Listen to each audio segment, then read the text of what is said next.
Assalamualaikum warahmatullahi wabarakatuh. Perkenalkan, nama saya Fauzia Puji Lestari dengan NIM 2021105101084. Nah, di sini saya akan menjawab pertanyaan mengenai makul hubungan internasional perspektif Islam yang diampu oleh Bapak Rafiq.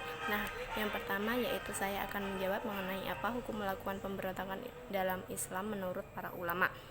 Aturan-aturan hukum klasik Islam tentang pemberontakan telah diabaikan dalam keilmuan orang luar maupun keilmuan orang dalam. Nah, di sini para ahli hukum klasik seperti Faizul Rahman mengklaim bahwa melarang pemberontakan dalam semua kondisi, dan ahli hukum Islam juga menegaskan melarang semua pemberontakan yang melawan aturan-aturan yang sudah terjadi syarat-syaratnya. Nah, para ahli hukum klasik sepakat pada prinsipnya bahwa seseorang kepala negara, baik karena pilihan rakyat maupun lewat perebutan kekuasaan dan menggunakan kekuatan para muslim, tidak diperbolehkan memberontak terhadapnya. Ahli hukum mazhab Hambali berpandangan bahwa pemberontakan ini bukan tindakan dosa. Nah, para ahli hukum Imam Syafi'i berpandangan bahwa pemberontakan bukan istilah menghina. Nah, di sini kita dapat menyimpulkan bahwa pemberontakan itu tidak diperbolehkan, tapi ada beberapa kriteria yang telah ditentukan sebagai pemberontak. Yang kedua yaitu apa perbedaan perang melawan pemberontak dengan perang melawan non-muslim atau internasional. 3 syarat yang dikatakan sebagai pemberontak. Yang pertama yaitu pemberontak harus memiliki kekuatan, kekuasaan, dan organisasi. Yang kedua, pemberontak harus memiliki takwil atau pendapat. Yang ketiga, pemberontak harus ada aksi huruj atau pemberontakan terhadap kepala negara atau otoritas negara lainnya yang ingin dituju. Jika ketiga syarat ini terpenuhi oleh kelompok muslim untuk menggulingkan penguasa atau melepaskan diri dari pemerintahannya, maka penguasa di sini harus mengirimkan seorang utusan untuk bertanya kepada mereka mengenai alasan melakukan pemberontakan. Nah, contoh dari domestik itu contohnya perampokan, pemberontakan dan harij. Sedangkan perang melawan non-muslim ini termasuk jihad al-asghar, yang dimana perang melawan non-muslim ini bukan karena perang ingin memperjuangkan agama, melainkan perang yang terikat dengan perjanjian di mana adanya diplomasi dalam perang tersebut. Nah, yang ketiga yaitu apa hukum teroris menurut Islam. Selain siksaan berat di akhirat, ada 4 hukum khusus yang telah ditulis di dalam Al-Quran. Yang pertama yaitu eksekusi atau hukuman mati. Yang kedua hukuman gantung.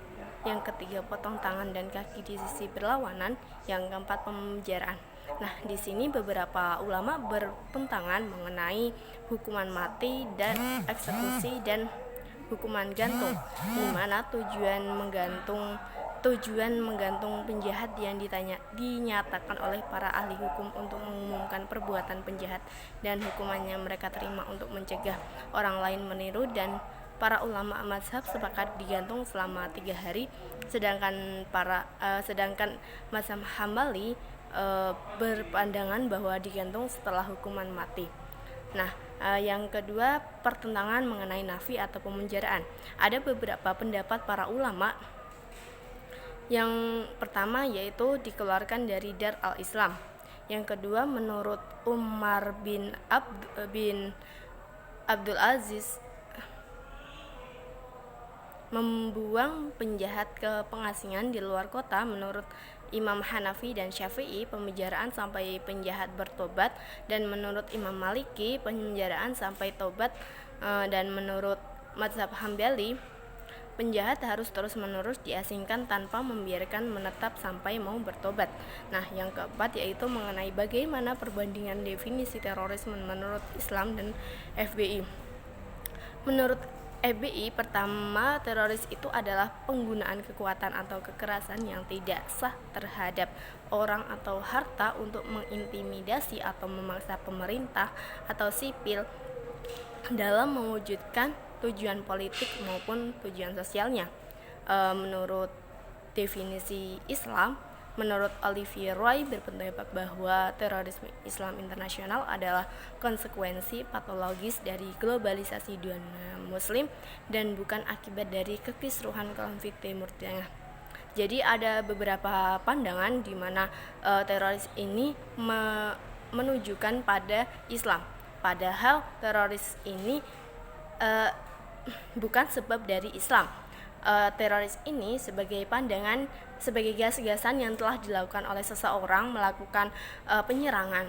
Nah, teroris ini lebih ke visualisasi pandangan seseorang masing-masing. Terima kasih atas jawaban dari pertanyaan yang telah diberikan. Terima kasih. Wassalamualaikum warahmatullahi wabarakatuh.